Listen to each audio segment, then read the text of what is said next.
હવે સ્વાધ્યાય 15.1 નો દાખલા નંબર 12 છે, જેમાં એવું કીધું છે કે આ એક ગોળ ફરતી તકતી છે જેની પર 1 થી 8 સુધીના ક્રમાંક આવેલા છે.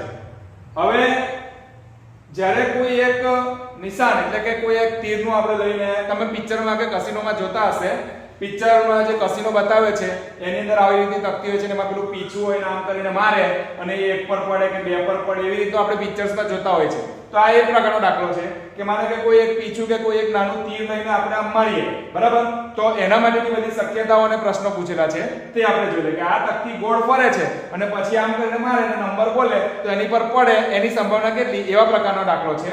આ રીતનું તમે મોટેભાગે બાદશાહ પિક્ચર એક છે એમાં મેં જોયું છે, એમાં કંઈક આવે છે આવું. તો આપણે જોઈએ કે ભાઈ આ જે છે આમ કરીને આપણે નાખીએ તો એમાં કોઈ એક તીર નાખે છે તો એમાં તકતી 8 પર નિર્દેશ કરે તેની સંભાવના કેટલી, પહેલો પ્રશ્ન. બીજું, અયુગ્મ સંખ્યા તરફ નિર્દેશ કરે તેની સંભાવના કેટલી. ત્રીજું, 2 કરતા મોટી હોય તેની તરફ નિર્દેશ કરે તેની સંભાવના કેટલી.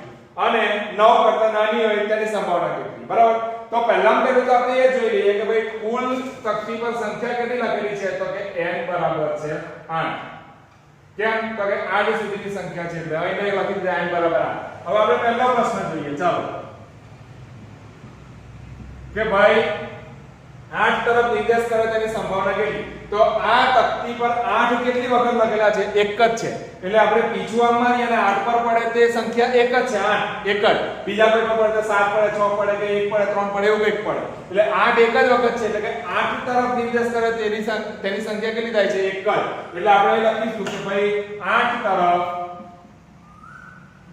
નિર્દેશ કરે તેની સંખ્યા કેટલી મળે છે? એક જ મળે છે. માટે તેની સંભાવના,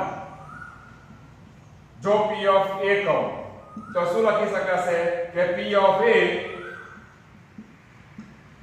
અહીં લખીશ p of a બરાબર હું લખીશ કે ભાઈ 8 તરફ નિર્દેશ કરે તેની સંખ્યા બરાબર છેદમાં n. ચાલો 8 તરફ નિર્દેશ કરે તેની સંખ્યા કઈ છે આપણે જોઈએ, એક જ છે એટલે અહીં શું આવશે 1/n બરાબર 8. એટલે આપણી પાસે p of a નો જવાબ આવ્યો 1/8 એટલે કે 8 તરફ નિર્દેશ કરે તેની સંભાવના કેટલી છે? 1/8. હવે આપણે જોઈએ પ્રશ્ન નંબર 2. ચાલો પ્રશ્ન નંબર 2 માં શું પૂછેલું છે? અયુગ્મ સંખ્યા તરફ નિર્દેશ કરે. હવે અહીંયા જોઈ લો કે n બરાબર કેટલા છે? 8. એટલે આપણે અયુગ્મ સંખ્યાઓ લેવાની એટલે કે એકી સંખ્યા, પણ ક્યાં સુધી? 8 સુધી. એટલે પહેલા તો આપણે લખી દઈએ કે ભાઈ 8 સુધીની, લખું છું 8 સુધીની અયુગ્મ સંખ્યા અહીં લખું છું. બરાબર?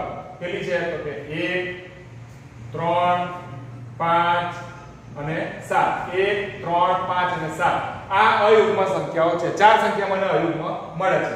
એટલે હવે લખીશ કે ભાઈ માટે તેની સંભાવના, કોની?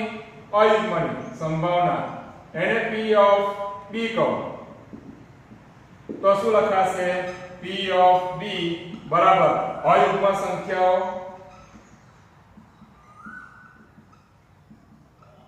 છેદમાં n. ચાલો અયુગ્મ સંખ્યા કેટલી મળી છે? 1 2 3 અને 4. આ બધી 1 3 5 સાથે બોલું લખવાનું, એની સંખ્યા લખવાની છે કે 1 2 3 અને 4. 4 સંખ્યાઓ એવી મળે છે કે જે અયુગ્મ છે. એટલે આપણે શું લખીશું? અયુગ્મ સંખ્યાઓ કેટલી છે? 4. 4/n એટલે કે 8. બરાબર? તો 4 દુ 8 એટલે અહીં મને કેટલા મળશે? 1/2. એટલે અહીં p of b બરાબર હું સીધી લખી દઈશ 1/2. ઓપ્શન એટલે કે પ્રશ્ન 3 અને 4 આના પછીના વિડિયોમાં આપણે જોઈ લઈએ.